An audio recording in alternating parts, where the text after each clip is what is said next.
اور اس سے ایک تاثر یہ بھی پیدا ہوا کہ شاید کوئی ڈیل یا ڈھیل کی باتیں دوبارہ شروع ہو جائیں گی کہ اگر نواز شریف نے بات مان لی ہے یہاں کے ایک بریگیڈیئر کی، تو بریگیڈیئر نے کیا آفر کرایا ہے، اس کے پاس کیا ڈیل ہے یا ڈیل ہے، جس کو مانتے ہوئے وہ گوال منڈیلا جو ایک دن پہلے تک چڑھ دوڑ رہے تھے فوج کے اوپر، وہ چپ ہو گئے ہیں۔ لہٰذا اس کو بھی انویسٹیگیٹ کیا جانا چاہیے، لیکن الحمدللہ یہ سازش بھی ناکام ہوئی ہے اور اس کا کوئی امپیکٹ بہت بڑا کریٹ نہیں ہوا۔ دوسری جو اہم ترین جو سازش رچی گئی اس ملک کی ڈیموکریسی کے اوپر، خود کا حملہ کیا گیا، وہ کیپٹن صفدر کی گرفتاری کا پورا ڈرامہ ہے۔ یہ سٹار پلس کے ڈراموں سے زیادہ کمپلیکیٹڈ ایک ڈرامہ کریٹ کیا گیا ہے، اور جتنی جلدی اس کے اندر ڈیولپمنٹس آئی ہیں، نئے نئے کردار آئے ہیں،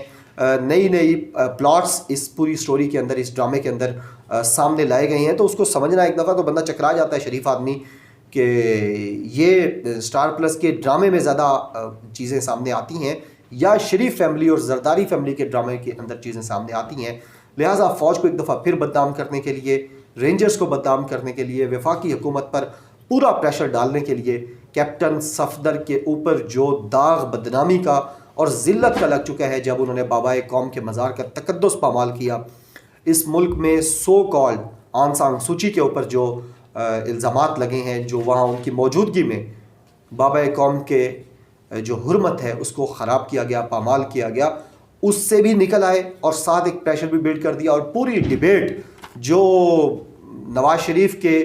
آرمی چیف کے اوپر بیانات سے، الزامات سے ہوتی ہوئی وہ کیپٹن صفدر تک آئی، اور کیپٹن صفدر کی ایک بھونڈا طریقے سے ان کی جو گرفتاری ڈالی گئی، ان کو پروٹوکول کے ساتھ انہوں نے اپنے پٹکے بھی اٹھائے ہوئے ہیں جو تبلیغی جماعت میں جاتے ہوئے وہ اٹھاتے ہیں۔ آپ کو پتہ ہوگا کہ یہ تبلیغی جماعت میں بھی بڑا ٹائم لگاتے ہیں، یعنی یہ بھی شریف فیملی کا ایک بڑا اہم چیز ہے۔ اسحاق ڈار، میں داتا صاحب گیا ایک دفعہ، عرس تھا، تو وہاں جو غسل دینے والے تھے، وہ جو عرس کا تیسرا دن ہوتا ہے جب اس کو غسل دیا جاتا ہے اور چادر تبدیل کی جاتی ہے،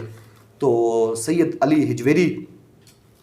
کی جو چادر کی تبدیلی تھی وہ اسحاق ڈار صاحب اپنے ہاتھ سے کر رہے تھے، وہ اسحاق ڈار جو اس ملک کا پیسہ لوٹتے رہے، ڈاکو، چور۔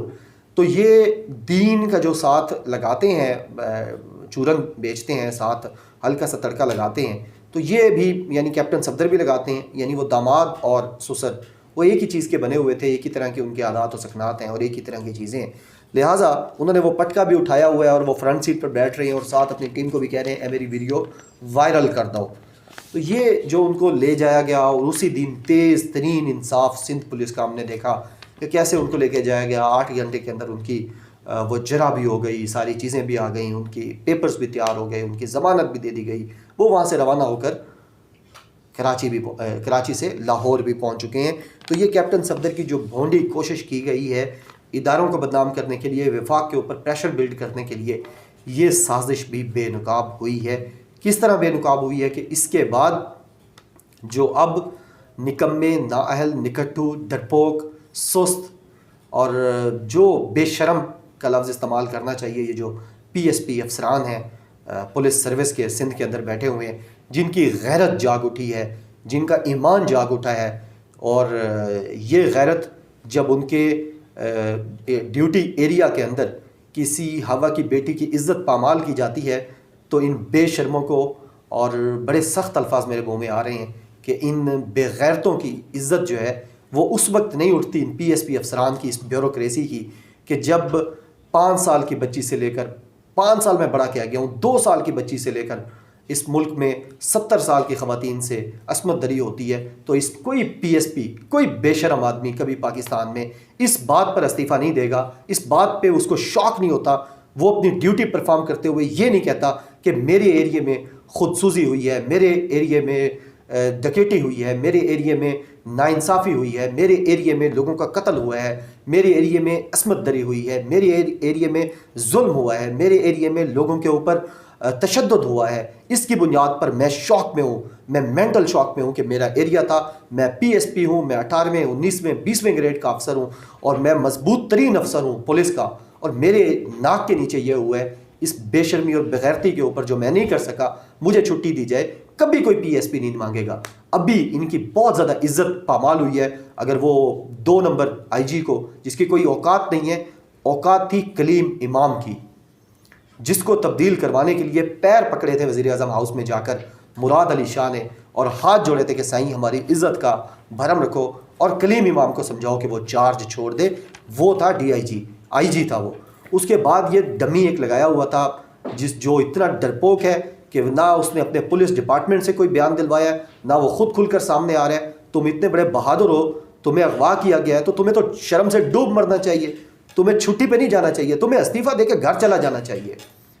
کہ تمہارے اوپر رینکس لگے ہوئے ہیں. You are on the highest official post of the province and you are kidnapped, you are being ordered and you are being pressurised and you are still on your post. تو شرم تو آپ کو آنی چاہیے آئی جی صاحب. اور آپ کے یہ جو سب آرڈینیٹس، یہ جو بے شرم آپ بہت زیادہ غیرت کا مظاہرہ کرتے ہوئے چھٹیوں پہ جا رہے ہیں، سارے کے سارے پیڈ لیوز کے اوپر ریکویسٹیں کر رہے ہیں کہ چھٹیاں بھی ہمیں دے دیں، ساتھ پیسے بھی دے دیں اور ہم عیاشی کریں گے. ہم باہر ملک جا کے کسی پیپلز پارٹی کے کسی ایم پی اور ایم این اے کو کہیں گے وہ ان کو ٹکٹیں بک کروا کے دیں گے. ان کے ریزارٹس بک ہوتے ہیں جو کولمبو کے اندر، تھائی لینڈ کے اندر، ہانگ کانگ کے اندر، جہاں جہاں یہ جاتے ہیں اور جا کے منہ کالا کرتے ہیں اپنا فیملیز کے ساتھ. تو یہ منہ کالا کرنے کے لیے آپ کو کبھی آپ کی جو ڈیوٹیز ہیں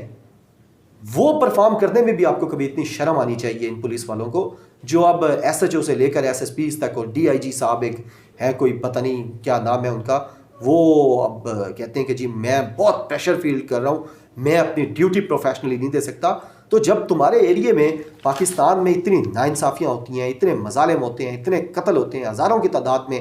ریپس ہوتے ہیں، تو پھر بھی تمہاری کوئی غیرت جاگنی چاہیے، تمہیں مینٹل پریشر لینا چاہیے، تمہیں رات کو نیند نہیں آنی چاہیے، کیونکہ اس کے سب سے بڑے ذمہ دار تم ہو. یہ جو پولیس اب کر رہی ہے، یہ اس ڈمی جو آئی جی لگایا ہوا ہے، بے شرم آدمی جس کے نیچے سارا جنگل بنایا ہوا ہے، جنگل کا قانون بنایا ہوا ہے، وہ ڈرپوک اتنا ہے کہ وہ خود سامنے آ کے بات نہیں کرنا چاہتا. وہ کسی بندے کو کچھ بتا رہا ہے، کسی بندے کو کچھ بتا رہا ہے. اگر تمہیں اغوا کیا گیا تو سامنے آ کے بتاؤ کہ بھائی مجھے اغوا کیا، مجھے فلاں فلاں لوگوں نے اغوا کیا، مجھے یہ آرڈر کیے ہیں. کون سا تمہیں پھانسی لگا دیں گے؟ نہیں کیا تو پھر سامنے اور بتاؤ کہ جس اہم ادارے کو تمہاری نااہلی کی وجہ سے بدنام کیا جا رہا ہے، اس کو بدنامی نہیں ہونی چاہیے کیونکہ تمہیں اغوا نہیں کیا گیا. لیکن چپ سادھ کے بیٹھ جانا. اگر تم نہیں بولنا چاہتے، پولیس ڈپارٹمنٹ ہے پورا، اس کے پی آر اوز ہوتے ہیں، اس کے پورے افسران ہوتے ہیں جو روزانہ کی بنیاد پہ پریس ریلیز آتی ہے، تم پریس ریلیز جاری کرواؤ. وہ وزیر اعلیٰ صاحب ہیں، ان کو بھی کوئی ان سے بارہا یہ سوال کیا گیا کہ اس کے اوپر بات کریں، ان کے پاس کوئی جواب نہیں تھا. وہ بلاول صاحب آ گئے وصیت شدہ چیئرمین، انہوں نے بھی آ کے یہ جو پوری سازش تھی اس کو آ کے عملی جامہ پہنایا، اس کو آگے لے کر آئے اور آرمی چیف کو انوالو کر دیا. آرمی چیف نے بھی پھر ظاہر ہے جب آپ بار بار انوالو کر رہے ہیں اور ریکویسٹ کر رہے ہوں تو آرمی چیف نے بھی کور کمانڈر کراچی کو کہا اس کو انویسٹیگیٹ کریں، اور انویسٹیگیشن ہوگی تو بہت سارے پردہ نشینوں کے نام آئیں گے. اب بات کرتے ہیں مختصر ذکر کور کمانڈرز کانفرنس کا جو معمول سے ہٹ کرتی، اس کا اعلامیہ جاری کیا گیا ہے. 2 tweets I S P R D G I S P R نے کی ہیں اور اس کے مطابق جیوگرافیکل اور آئیڈیالوجیکل جو پاکستان کی سرحدیں ہیں ان کا دفاع ہر صورت کیا جائے گا. اور ساتھ جو انورٹڈ کاماز میں چیف آف آرمی اسٹاف کا بیان D G I S P R نے کوٹ کر کے اس ٹویٹ میں کہا ہے کہ ہم نے یہ قربانیاں، بہت عظیم قربانیاں دی ہیں اس ملک میں امن و امان کو قائم کرنے کے لیے. ہم کسی کو کسی صورت کسی قسم کی انسٹیبلٹی قائم کرنے کی اجازت نہیں دیں گے. ہم ڈیفینڈ کریں گے اور ہر وہ کوشش جو اس ملک میں امن و امان کو خراب کرنے کے لیے ہوگی، ہر وہ سازش جو اس ملک کی اسٹیبلٹی کو خراب کرنے کے لیے ہوگی، ہم اس سے سختی سے نمٹیں گے. یہ ہے وہ میسج کور کمانڈرز کا، چیف آف آرمی اسٹاف کا، جنرل فیض حمید کا، جو آپ کی اور میری خاکی یونیفارم پہننے والی اس فوج نے آج دیا ہے. امید ہے آپ کو ویڈیو پسند آئی ہوگی. اپنا بہت زیادہ خیال رکھیے گا. پاکستان زندہ باد.